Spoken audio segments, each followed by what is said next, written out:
Eric, on a 2 mois à faire ensemble, putain.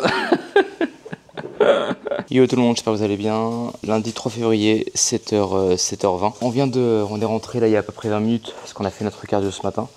Et là donc du coup le petit déj arrive préparé par El Hombre. Café. Dis bonjour. Bonjour. Putain. Donc ce matin c'est petit déj d'américain. Juste là. Et moi de mon côté je vais aussi me prendre des framboises qui sont juste là. Donc voilà. Merci bébou. Can I get some burger with some peanut butter? Do you think it's better with a Dr Pepper? Can I get some turkey? I need more protein. Bon, terminé pour cette première session de taf. Quoi tu rigoles? Ouais, exactement. 9h49, on va aller s'entraîner du coup. Donc moi je pense que je vais faire une séance pool. Jean, tu vas faire quoi du coup? Pool pareil. Pool pareil. Et toi Rico, t'as dit bas du corps, c'est ça? Ouais, lower. Ok, lower, c'est parti alors. Là, j'avoue, pas vraiment envie. Hein. C'est vraiment histoire de s'entretenir et de rester potable parce que c'est. Ouais. Ah ouais, là, c'est vraiment pas envie. Hein. Maman Zénure. Oh la vache, on va essayer. Est-ce qu'on n'est pas sur un beau cratère du Seigneur? Ah ouais, là, c'est. Ouais, c'est pareil. Hein. Là, les belles poches. Les belles pochasses. Bon, les sbardis. C'est vrai qu'à Dubaï, en général. L'été, bon, c'est pas forcément la meilleure des saisons. Donc, si vous voulez venir à Dubaï, en général, le meilleur moment pour y aller, c'est, allez, on va dire, de octobre jusqu'à mars. Octobre, c'est encore un peu chaud, mais honnêtement, ça va, ça reste quand même correct. Et après, ouais, jusqu'à mars, au plus tard avril, quoi. Et avril, ça commence un peu à taper, il faut être honnête. Bon, après, en soi, chacun a ses goûts, chacun a ses préférences, mais voilà, quoi. Donc, c'est vrai que, et au passage, ça me fait penser à pourquoi je suis à Dubaï. Je sais plus si je l'avais dit dans le vlog numéro 1, et c'est principalement par rapport aux pros. En sachant que pour ceux qui ne savent pas et qui ne me connaissent pas, j'ai habité à Dubaï il y a très longtemps, déjà pendant un an à peu près. Je travaillais dans la restauration ici, donc voilà, donc je connaissais déjà un peu Dubaï et j'y avais été, j'y habité avant qu'il y ait la grosse hype que l'on connaît aujourd'hui. C'était il y a à peu près, attends, ça remonte en vrai. Ouais, ça va faire quoi, facilement 10 ans déjà. Enfin quelque chose comme ça, donc ça passe vite, en sachant qu'avant j'ai habité à Londres pendant 4 ans. Et voilà quoi, donc c'est là. C'est pour ça que je connais plutôt bien Dubaï et j'étais déjà avant qu'il y ait cette grosse hype. Bon, à ce moment-là, quand je suis venu habiter à Dubaï, c'est là où on commençait vraiment à en parler et que la plupart des influenceurs ont commencé à y aller.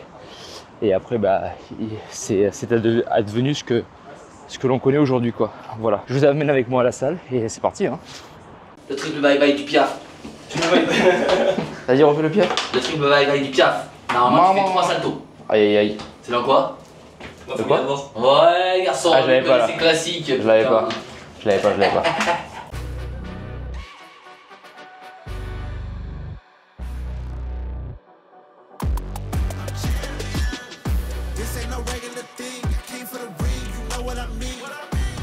Allez, du coup on est parti, donc je vous emmène avec moi pour cette séance pool.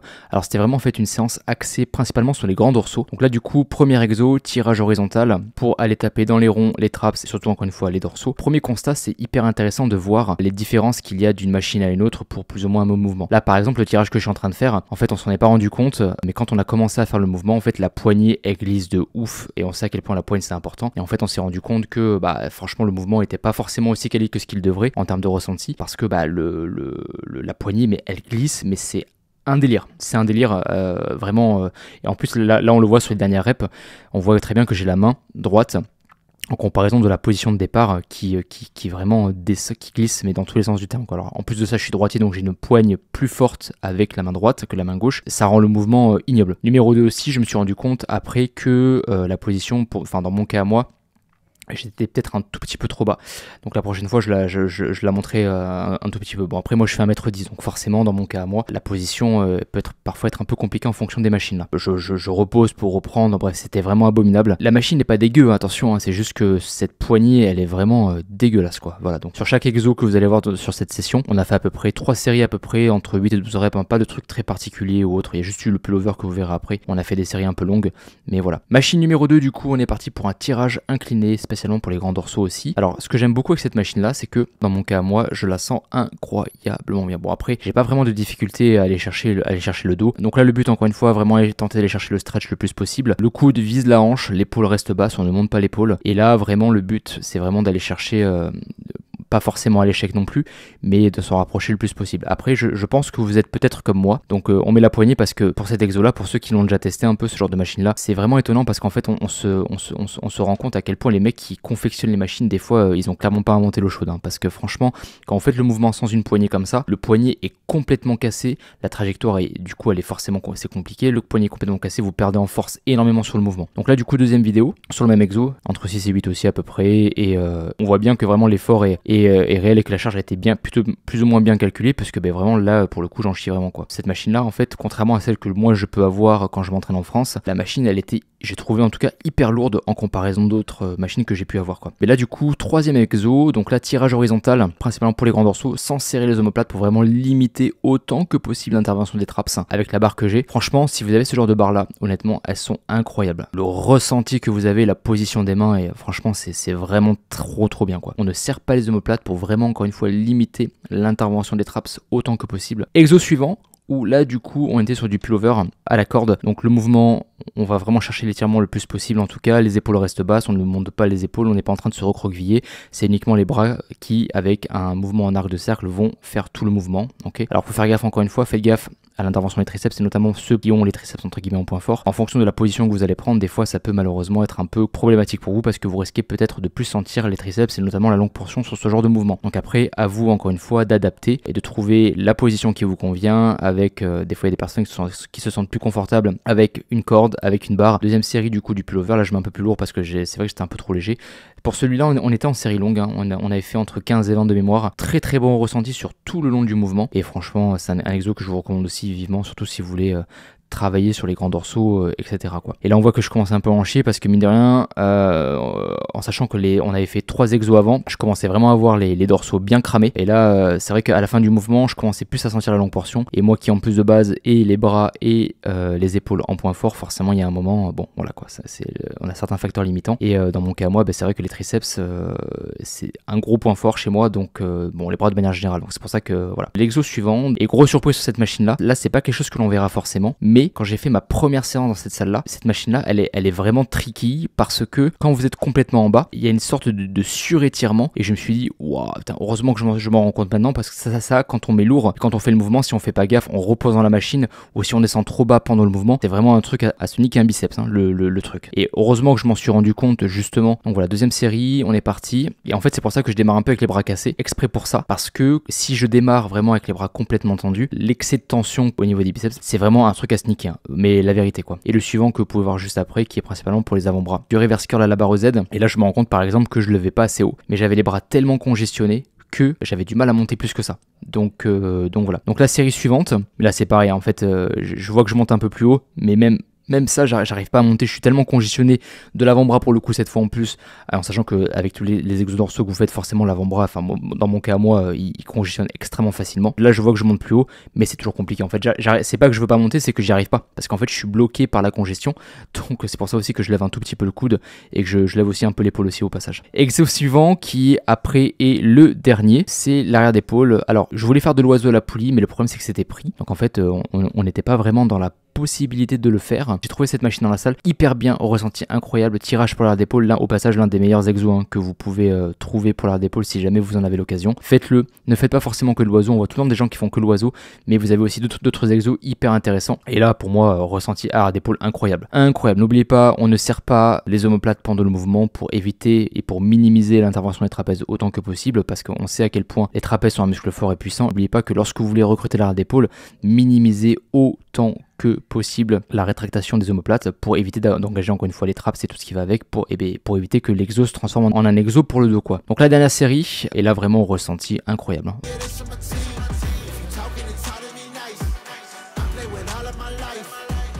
Bon c'est bon, ça le terminé, il est 11h15, franchement ça va, on a fait 1h pile.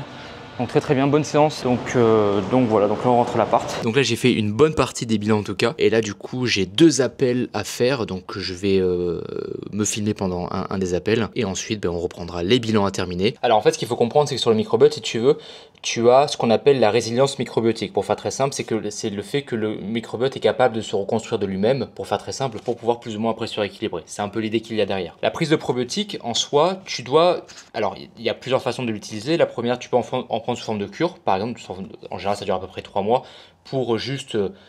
aider le système digestif ou juste pour le soutenir pendant quelques temps, ce qui peut se comprendre aussi, comme des fois tu peux en utiliser pour travailler sur d'autres problématiques également. Est-ce que tu te rappelles le probiotique que tu as pris, c'est quoi, c'est quel produit, c'est quelle souche qu'il y avait? Est-ce que tu te rappelles de ça? C'est le Probiophore de la marque Tsunami. Alors attends, je vais voir ce qu'il y a dedans, parce qu'en fait en fonction des souches qu'il y a, ça peut nous dire plus ou moins... Alors attends, Probiophore marque Tsunami. Ouais. Je vais voir ça de suite. Alors, comme je dis à tout le monde, Amy, on est là pour prendre le temps, d'accord? Donc tranquille, hein. On n'est pas dans le rush, on est là pour discuter, pour échanger. C'est ce que je dis à tout le monde avant de commencer, donc tranquille, d'accord? Ok, ça marche. Du coup, je t'écoute, dis-moi tout. J'ai eu un souci de thyroïde vers mes 15 ou 16 ans où j'ai eu une prise de poids pas énorme, mais quand même une dizaine de kilos. D'accord. Sous L-thyroxine 100, 125. Ok. Vers le Covid, je faisais à peu près dans les 57 kilos. Tu mesures combien du coup, si c'est pas indiscret du coup? Comment Tu mesures combien là actuellement? Et un tout petit peu avant les confinements, pareil, j'ai recommencé à prendre du poids, à être très fatiguée. Ok. Donc, nouvelle prise de sang, etc. À nouveau, la thyroïde qui déconne. D'accord. Je viens de terminer les 2 appels. Il est 5h02. 2 appels très riches, hyper intéressants en vrai. Je trouve ça, alors là c'est 2 cas vraiment complètement différents. Premier appel du coup c'était par rapport à l'usage de chimie du coup, et donc du coup de l'acné. J'ai beaucoup de personnes en chimie, beaucoup de personnes en suivi qui prennent de la chimie. Alors moi je fais pas de protocole chimie, je le précise et je le rappelle pour ceux qui ne savent pas. Par contre j'aide les personnes qui sont sous chimie à rester en santé, ou du moins je les aide à améliorer leurs marqueurs santé, ou je les aide à récupérer entre guillemets une physiologie santé en travaillant sur différentes choses, etc. Et là du coup le premier appel c'était par rapport à un souci de chimie et d'acné. Chimie et acné très souvent c'est quelque chose qui est très souvent rencontré.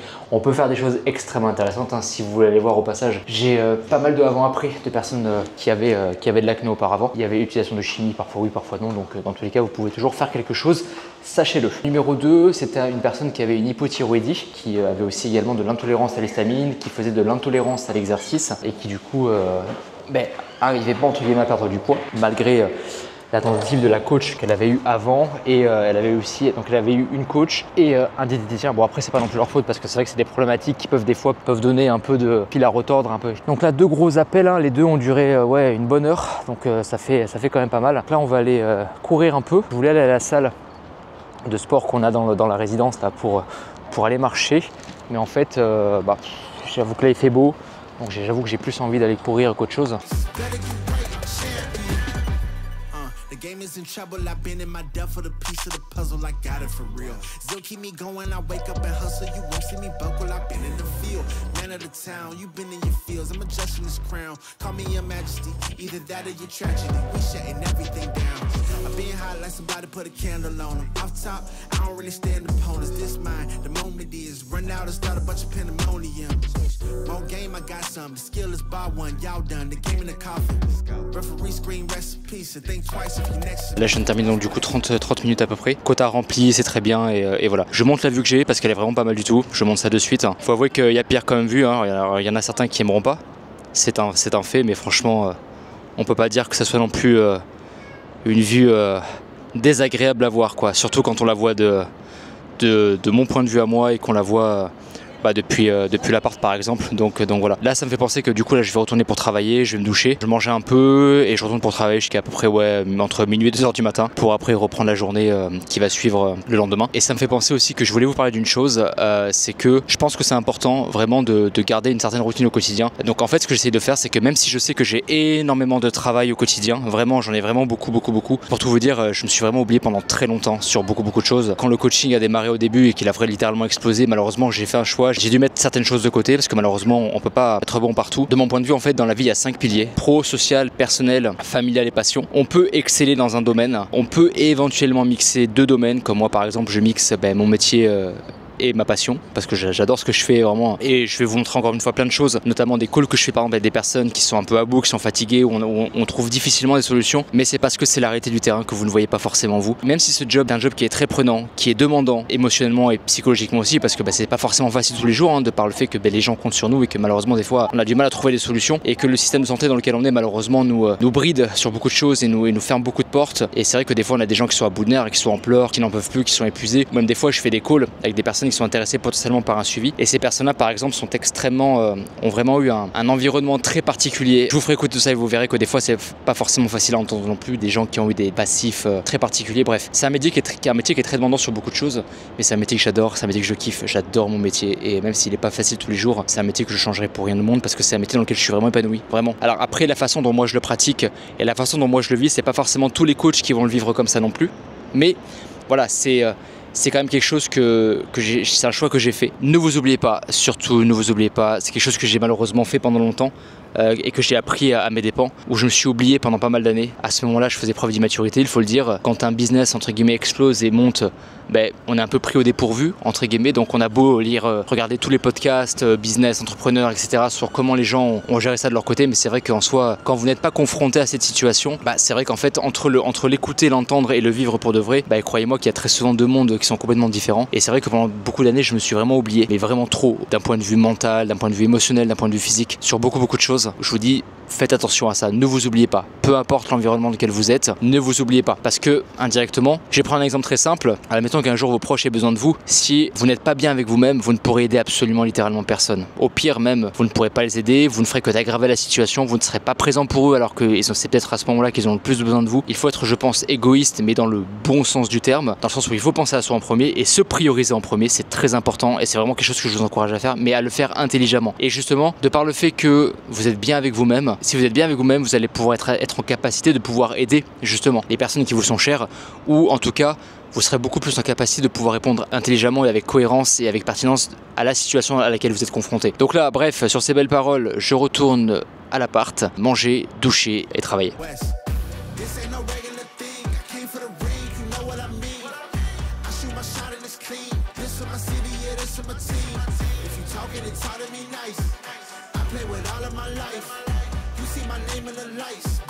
Bon, parfait, 14h10, les bilans sont terminés, tout est terminé, donc là je vais vraiment pouvoir me concentrer sur les formations webinaires et podcasts également. Je suis vraiment trop content parce que c'est une partie que j'ai vraiment envie de faire. C'est vrai que autant j'adore faire les bilans, j'adore échanger, mais c'est vrai que c'est un peu redondant. Encore une fois, c'est hyper kiffant de voir l'évolution parce qu'en fait indirectement quand on a des bilans, au fur et à mesure de l'évolution en fait du client et de là où il en est par rapport au poids, par rapport au tour de taille, etc., on peut après adapter la stratégie, etc., On voit vraiment les changements du corps, les réponses physiologiques qu'on se doit d'apprendre à interpréter et qu'après du coup encore une fois on voit si on est sur la bonne direction, pas du tout, d'accord. Mais c'est vrai que quand on en fait plusieurs à la chaîne un peu, c'est vrai que c'est un peu redondant parce que c'est un peu plus ou moins la même chose sur certains points, donc voilà. Surtout qu'en plus pour ceux qui ne savent pas, je fais des bilans vidéo, donc forcément c'est au début je dis toujours la même chose. Hello, j'espère que tu vas bien. Commence toujours par faire comprendre aux gens en fait les variations de poids que l'on a eu, après pourquoi le poids est monté, descendu, ou plus ou moins est-ce que le comportement du poids que l'on a, est-ce que la tendance est haussière, tendance baissière, est-ce qu'on est sur un comportement stagnant, etc.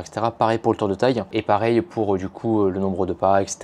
les cales, etc. Puis après on enchaîne sur training, nutrition, digestion, transit, sommeil et tous les autres points du bilan que moi je leur demande de checker. Certains ont des bilans un peu plus spécifiques à me faire par rapport à leur cas de physiologie, comme les femmes par rapport au cycle menstruel ou dans le cadre d'intolérance à l'histamine ou dans le cadre d'autres problématiques, etc. Donc là je suis content parce que je vais enfin pouvoir passer à autre chose.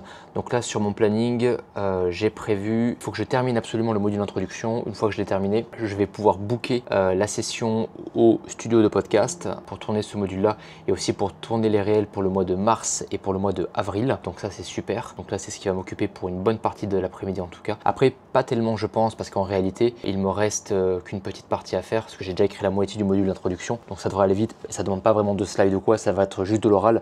Mais en fait c'est presque indirectement le module le plus important puisque c'est le module qui en fait donne le message que je veux transmettre de par la formation. Donc c'est super. Et après une fois que ce module sera terminé, on pourra donc du coup passer au webinaire, etc.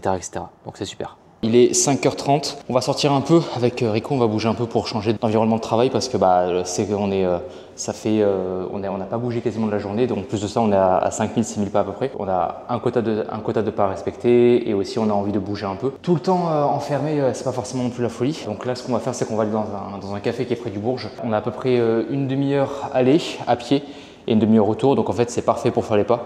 Et en fait là moi je suis à peu près à 7000 pas. Donc ça fera à peu près 14 000, 15 000 pas, donc c'est nickel. Franchement, comme ça, quota respecté. Allez, on est parti. T'as pris ta bouteille d'eau? Ouais, moi j'ai tout dans le sac, on peut y aller quand tu veux. Ouais, je l'ai sur moi. Allez, Ouais. go, quand tu veux. Merci, à plus tard. À tout à l'heure, Jean. Allez, on y va, c'est parti.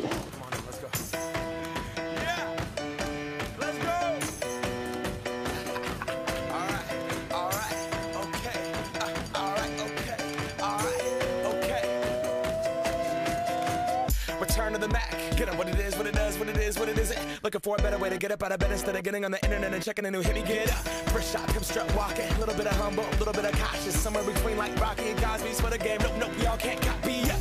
Bad moonwalking, and this here is our party. My posse's been on Broadway, and we did it all way. Chrome music. I shed my skin and put my bones into everything I record to it. And yeah, I'm on. Let that stage light go and shine on down. Got that Bob Barker suit game and Plinko in my style. Money, stay on my craft and stick around for those pounds. But I do that to pass the torch and put on for my town. Trust me, on my INDEPENDENT shit hustling. Chasing dreams since I was 14 with the 4-track bustin'. Halfway across that city with the back crush shit. Labels out here, now they can't tell me nothing. We give that to the people, spread it across the country. Labels out here, now they can't tell me nothing. We give it to the people, spread it across the country. Here we go back, this is the moment, tonight is the night, we'll fight till it's over. Bon allez, c'est bon, on est arrivé. Un peu en retard à cause de mon sens de l'orientation légendaire. Oh, désolé. Donc on est arrivé. Et du coup, bah, c'est parti pour bosser là. Can't hold us, like the ceiling can't hold us.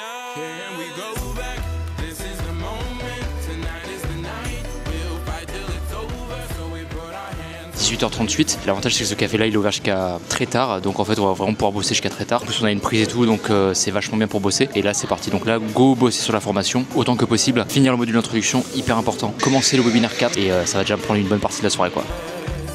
like the ceiling can't hold us. Nah, can I kick it? Thank you. Yeah, I'm so damn grateful. I grew up really wanna go fronts, but that's what you get when Wu-Tang raised you. Y'all can't stop me. Go hard like I got an 808 in my heartbeat. And I'm eating at the beat like it gave a little speed to a great white shark on shark week. Raw, time to go off, gone. Deuces goodbye. I got a world to see. And my girl, she wanna see Rome. Caesar make you a believer. Nah, I never ever did it for a throne.